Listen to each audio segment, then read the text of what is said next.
Dana White has snaked the UFC for boxing. The UFC is an absolute shambles right now, and UFC 315 is this weekend. And boys, it's a pretty bad card. Maybe you'll say it's a mediocre card.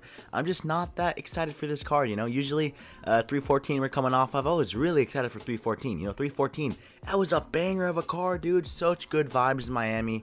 What a card 314 was. And coming off 314, we get 315, and this is just very, very underwhelming. We had two fights removed from the card: Michael Morales versus Gilbert Burns, and BSD versus Joel Alvarez. And those fights, without these fights on this card, this is going to really make the card just significantly worse.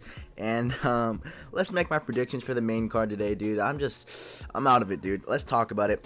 Benoit Saint Denis versus Kyle Perpolik. I'm gonna be honest, I don't know who Kyle Perpolik is at all, and I couldn't be bothered to take any notes on this guy, dude. I'm not gonna go rewatch film on Kyle Perpolik. And honestly, in the Benoit Saint Denis versus Joel Alvarez fight, I was kind of favoring Benoit Saint Denis. Two bad fights, and everyone forgets who this guy was. Just marauder maxing against Thiago Moises, marauder maxing, head kicking Matt Frivola into the Shadow Realm. People forget, dude, and he even won that first round against Dustin Poirier, dude. He had staph infection going to that Dustin Poirier fight. He doesn't have any excuses for that Moicano fight, dude. I don't know what happened in that Moicano fight. He just wasn't himself. But Benoit Saint Denis, dude, I think Benoit Saint Denis is still good, and I honestly could still see him being a top prospect in the lightweight division, dude. I mean, Kyle Perpolik, he's taking this fight on short notice, obviously, and he's a Canadian fighting in his town, I guess, and I couldn't be bothered about this guy's story. BSD, I hope BSD gets a finish, dude, because Benoit Saint Denis getting like a nice KO finish over Kyle Perpolik. Silencing the home crowd could really elevate his popularity again, because this guy's kind of fallen off. No one's talking about BSC anymore. With the finish, this guy could be back. Obviously, he'd be back in the win column and back with the casual audience as well. Now let's talk about the next fight, dude. This fight actually means something. Alexa Grasso versus Natalia Silva. You guys don't understand, dude. I just watched Alexa Grasso versus Valentina Shevchenko 1, and dude, the scenes when Alexa Grasso submitted Valentina Shevchenko, dude, one of the greatest women's MMA fighters of all time, Valentina Shevchenko is. And Alexa Grasso had some really good moments in that fight. Her striking is so elite. We'll get into that a little bit later. But Alexa Grasso submitted Valentina Shevchenko in one of the biggest UFC upsets ever. No one talks about that upset. She was a huge underdog going into that fight. A lot of people thought that Valentina Shevchenko was just going to turn Alexa Grasso into yet again another title defense, and that did not happen. Alexa Grasso picked up the W. My goat, dude. My goat. The scenes after she won it, dude. Diego Lopez having Alexa Grasso on his shoulders. Just such a W moment. It's a shame John Jones was in that card. He had to kill the vibes, John Jones. But Natalia Silva, I believe she's undefeated in the UFC. I'm gonna be honest, I'm not familiar with this girl's game. I don't really know. I think she's primarily like a Taekwondo fighter. I don't really know much more than that. But she's coming off a huge winning streak right now, dude. I believe her last loss was like in 2017 to Marina Rodriguez, that girl who lost to Gillian Robertson the other day. Dude, my women's MMA knowledge is off the charts, dude. I'm cooking with women's MMA. Obviously, I never talk about women's MMA that much on this channel, but Alexa Grasso really does just mean something to me. I believe Alexa Grasso is the best women's MMA boxer in the UFC right now. Call me an idiot, but I truly do believe that Alexa Grasso is boxing. Her 1-2 is so precise, dude. And I believe she's going to beat Natalia Silva with ease. Maybe not with ease, dude. I was actually kind of worried for her when this fight got announced. Natalia Silva is dangerous. She can actually finish a fight. She's not like these other women's MMA bums. But Natalia Silva has mostly fought these women's MMA bums, so I can't really give her that credit. Alexa Grasso, it literally just went she's gone 15 rounds, literally almost, with Valentina Shevchenko, one of the greatest women's MMA fighters of all time. She has the experience in the 5-round fights, and I'm gonna go with her on this fight, dude. I think she's so good. I think her boxing is crisp. I love Alexa Grasso, dude. And if she loses this fight, I genuinely will be heartbroken, dude. You don't expect me to post on this channel for a minimum a month, because I will be broken if Alexa Grasso loses this fight. Moving on, the featured fight of the night. Jose Aldo in a featured fight of the night in the Big 25, boys. I know. It's kind of, we're still dragging it, dude. We're dragging this meme. Obviously, Jose Aldo is fighting Ariel Zahabi. Oh my gosh, dude. This guy looks exactly like Ariel Helwani. But Armin Zahabi, dude, he's from Canada, and he's on a little bit of a winning streak right now. I believe he beat Pedro Munez a couple months ago on that Amir Albazi versus Brandon Moreno card. Listen, dude, when everyone beats Pedro Munez, first of all, dude, that's not a special performance from Armin Zahabi. This guy's 12-2. That's a record that speaks for itself. I mean, this guy's been around for a little bit, and he's only 12-2. I don't know how. Jose Aldo, though, do I really need to talk about Jose Aldo? One of the greatest of all time, dude. He should be in your guys' top 10 without a doubt. Obviously dominated the featherweight division for so long. The first featherweight champion, you know, his boxing is so crisp. His kicks are so clean. He's so quick and precise, even at an old age. You know, Lucas Tracy just talked about this, dude. Sometimes Jose Aldo, he can just get a little lazy and just be held against the cage, smudge grappled, but he's not getting taken down, dude. Jose Aldo's takedown defense is actually the best ever. I mean, I don't need to say that again, because you guys already know how good Jose Aldo is. I just hope Amin Zahabi doesn't just smudge Jose Aldo against the cage like we seen against Mario Batista. But I'm going to go Jose Aldo, dude. I'm not going to doubt Jose Aldo. I picked Jose Aldo against Mario Batista, and we know how that performance went. Everyone hates Mario Batista now, you know. But I think Jose Aldo's going to do it, dude. I can see Armin Zahabi smudging this guy and just cruising to a victory, and I just hope that doesn't happen. You know, this is a bit of a risky pick, but I'm going Jose Aldo, dude. I can't doubt Jose Aldo. And moving on to the co-main event of the night, Valentina Shevchenko versus Manon Fiorot.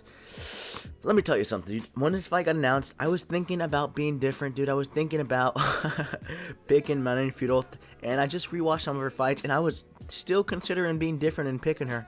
But Valentina Shevchenko, she's so dominant. She's so good, dude. She has like 7 title defenses. And I kind of want Manon Fiorot to win, because if Manon Fiorot wins and Alexa Grasso wins, well then we can do a title fight between those two, because Alexa Grasso, dude, she is still literally the #1 contender. She lost one fight to Valentina Shevchenko, and we're not going to give her a title shot. I know I shouldn't be talking about this. I shouldn't be talking about this. But if Manon Fiorot beats Valentina Shevchenko, then expect to see Manon Fiorot versus Alexa Grasso. In terms of how I think this match playing out, dude, like I said, Valentina Shevchenko's kickboxing is elite, dude. And Manon Fiorot, she has power. She can finish a fight. I believe she has 6 knockouts in her 12 fights.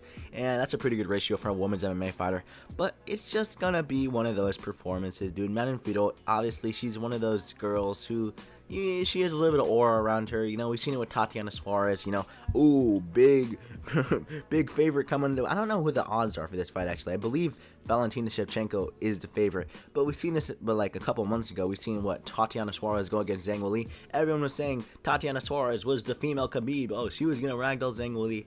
And, dude, this is just going to be another routine title defense for Valentina Shevchenko. I really did want to be different and pick Manon Fiorot, but I just don't see much going for her, dude. Valentina Shevchenko is probably going to take this to the ground. Literally, she can take this to the ground. Her striking is elite. Her takedowns are elite, dude. Her takedown entries are so nice, and she has the opportunity to just lay on you. As boring as it may be, if Valentina Shevchenko needs to, she will just lay on you, and I believe that's how she's going to win this fight, dude. We'll give it a 50-45 decision, Valentina Shevchenko.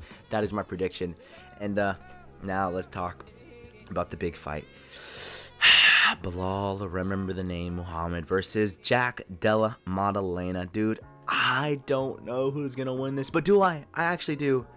It's going to be Bilal Muhammad, dude. I'm just going to preface that before I even start talking about this fight, because realistically, I'm just going to rant on why Bilal Muhammad should win this, dude.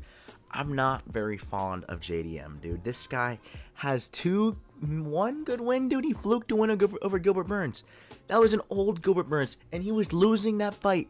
His best win is a 50-year-old Gilbert Burns. Kevin Holland was giving this guy problems. He hasn't fought since in over a year, and we're rewarding him with a title shot. He does not deserve this. He shouldn't be here. And Bilal Muhammad, he's so overwhelming. He's just gonna overwhelm JDM, dude. I've made a video about this whole fight before when it first got announced, but Bilal Muhammad is so good. I don't understand how long it's gonna take for people to realize that. Actually, though, a lot of people are taking Bilal Muhammad in this fight. I just watched Lucas Tracy's evaluation on this fight, and I just didn't agree with anything that guy was saying, dude. He was saying like JDM had serious knockout power. Oh, I just don't trust Bilal's chin. You know, JDM's probably gonna land sometime in the 5 rounds. Who has JDM knocked out that is elite? When this guy was coming up in the UFC, sure, he was knocking out the bums, and that's what you would expect him to do. But the second this guy started facing elite competitors, he's going decision, split decision.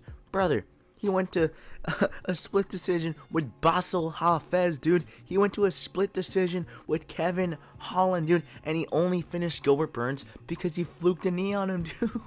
Oh my gosh, dude.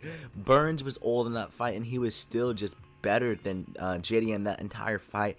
I've rewatched JDM, and I've tried to get under the idea that he will win. I tried to say maybe JDM can pull it off. Maybe JDM striking is too elite. But remember, guys, Belal Muhammad has hands like Canelo. Belal Muhammad's striking is actually really underrated. You know, he doesn't do too good on the back foot, but when this guy's like, he's a marauder, dude. I'm calling Belal Muhammad a marauder in the Big 25, dude. I'm sorry. But I just believe that Jack Della Maddalena, he's too calm sometimes. You've seen it in the Kevin Holland fight, where he was landing some good combinations on Kevin Holland, and he just backed up, dude. He let Kevin Holland go all the way back to the cage, and he just didn't do anything with it. He backed up again. And if he wants to do that against Belal, Belal is not going to allow that, dude. If Belal notices that you're not going to finish that combination, he's going to catch you off guard, he's going to shoot a takedown, and he's going to get you to the ground.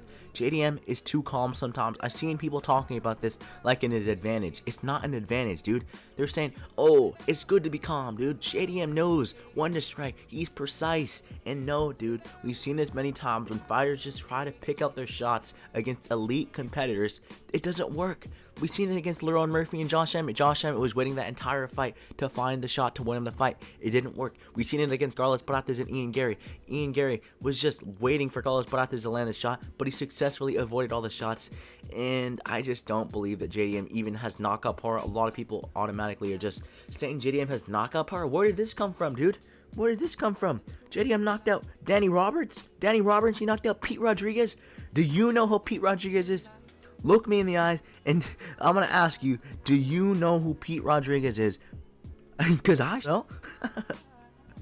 Oh my goodness, dude. JDM's not beating Belal. That is a fact. That is the truth. JDM is actually really prone to those inside leg kicks, dude. Keep him to the body. And he's not good enough for Belal Muhammad. Belal Muhammad is elite. He is some of the most elite grappling in the game. And Belal Muhammad is my prediction, dude. You know, obviously, Bedtime MMA, he picked JDM, but Bedtime MMA has had some serious plot armor lately, dude. But Bedtime MMA has got like all of his recent predictions right. So for that reason, I was genuinely considering picking JDM just by plot armor. But I'm going to stick to my belief, dude, because I have said that Belal Muhammad is elite for a while. And I'm going to stick to it. I'm not going to switch up like Bedtime MMA, all of a sudden switching up when he's facing JDM. I said it when this fight first got announced, Belal Muhammad would win. I've said it since he beat Leon Edwards that Belal Muhammad is elite. And Belal Muhammad is going to beat Jack Della Maddalena. Thank you much for watching. If you disagree, let me know, dude. And I'll see you guys in the next one. MMA Outpost out.